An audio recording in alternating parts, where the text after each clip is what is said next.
How long does a surviving spouse have to open an estate after someone dies? And what happens if they delay? In many cases, there is not one simple deadline that forces a surviving spouse to open a probate estate by a certain number of days after death.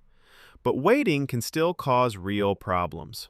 Until someone qualifies and the court issues letters, there is no court-authorized personal representative with clear power to gather and protect assets, demand information, and file an inventory and accountings, so property can be sold, transferred, or removed before the estate is organized.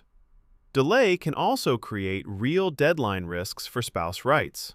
For example, an elective share claim generally must be filed within 6 months after letters are issued. So once an estate is opened, the clock can start running quickly.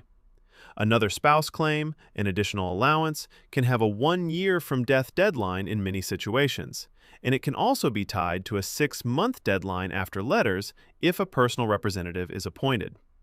If there is a will, delaying probate can also create real estate title issues, because a will generally needs to be probated to pass title, and after enough time passes, buyers and lien creditors may be protected if they rely on heirs as if there were no will.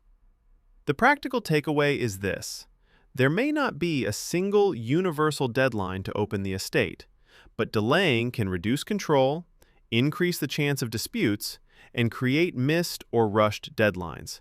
So timing should be a deliberate decision, not something that just drifts.